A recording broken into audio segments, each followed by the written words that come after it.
Welcome to the channel. This time I will be unboxing this Razer Wolverine V3 Pro controller.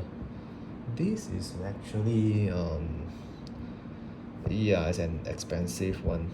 Um, yeah, let's start with the unzipping. Now this is the casing. Well, it's simple enough to protect your controller. Here we have the controller. Yeah, the gripping is fine, but to compare with the Ultimate Pro controller, which this is actually much thinner. You can see here, and of course the build quality is definitely more solid. You can see the button here is D-pad here is clicking. Even those X, Y, A, B are clicking as well. This is pretty normal. I do feel like it's harder to press. Yet to turn on the controller, you actually just have to hold this Xbox logo. Of course, it did comes with switchable. I haven't tried this before. I suppose you just can, you just can unplug this and just put it in. More sort of the taller version. They do have another one here, which I suppose looks the same, but just a small rubbery, I guess. Okay, so this is the front button. I just noticed they have this. That's what it's called, M1 and M2. USB-C. This is to lock the pressure of the L2 and R2 button. You can see this all the way down, and this is half because I lock it. Then this is the 2. Yeah, it's very comfortable. Yeah, I did try a bit. I will give more in-depth feels about it after I show you some of the in-game testing. And of course it did come with the USB-C cable. This is pretty long. I suppose it has about more than 1.5. Yeah, there you go for what is in the box. And of course before I forgot, there's also a USB 2.4 dongle here. It's basically just plug and play, even though I mean it doesn't require you to install anything, because once you plug it into your Windows, you automatically install the software for you.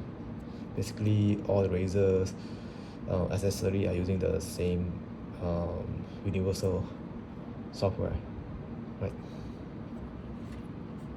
Alright, let's start with Street Fighter. So since this game requires a lot of inputs on especially the D-pad here, since I use a lot, I usually use the DualSense controller with its plus without this extra on the 45 angle. So that is actually a lot easier, more comfortable for me to use.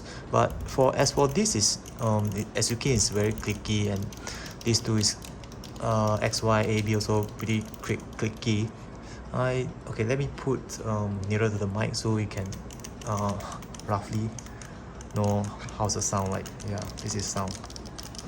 So I also find it pretty difficult to pull off a move since I'm so used to the D-pad on top and this is on the bottom, which you can basically tell.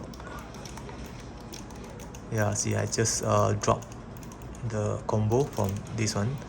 Yeah, so I believe you could master this when you do some practice.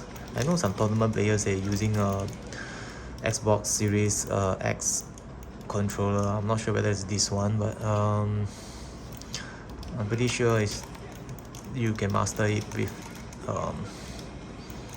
after some long practice. But to me, this is just too off. It's very off for fighting game, yeah. Well, but you do have extra keys, from the back here, two from the left to right, and I find it often that whenever I press, I hold my controller pretty hard, so whenever I try to press on top of the button here and the right here, I always accidentally click this one at the back. So this is very own individual preference. So if you don't mind all this sound, I think it should be fine. But to me, yeah, my hand is sweaty as well, so I find it like the longer I hold it, the more warm I felt from the back here, especially this part. And also it's very thick, this controller, compared to the DualSense. As you can see, yeah, it's actually I kind of feel like slightly thicker for this part, the bottom.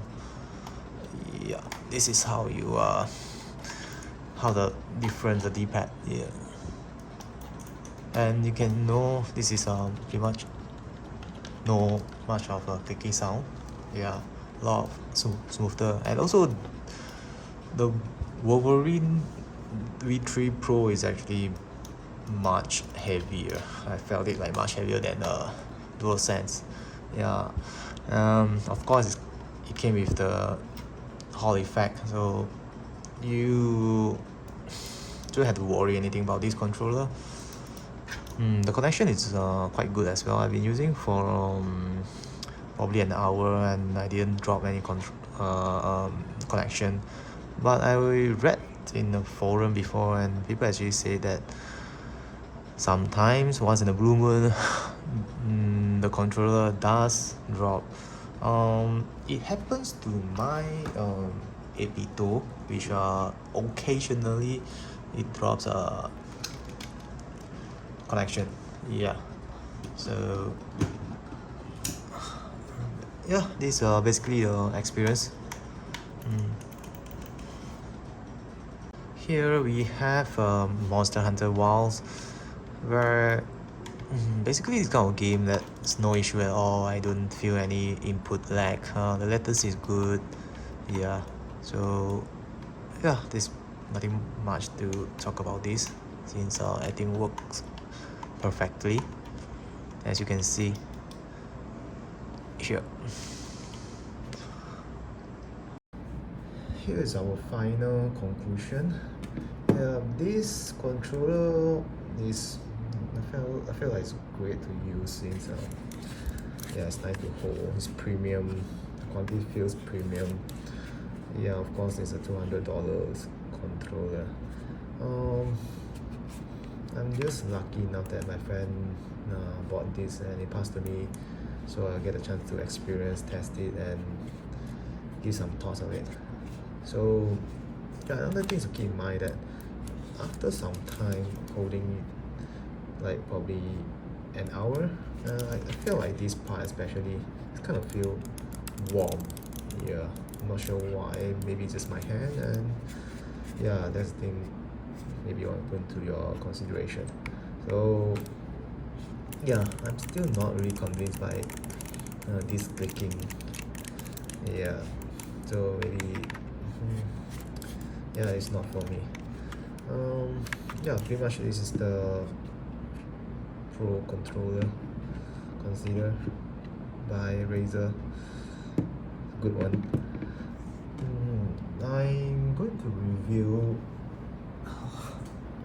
on my next video will be the Razer Kraken V3 Pro. It's a headphones, so please look forward to it. And yeah, this is the one. Okay, alright, see you on the next video. Bye.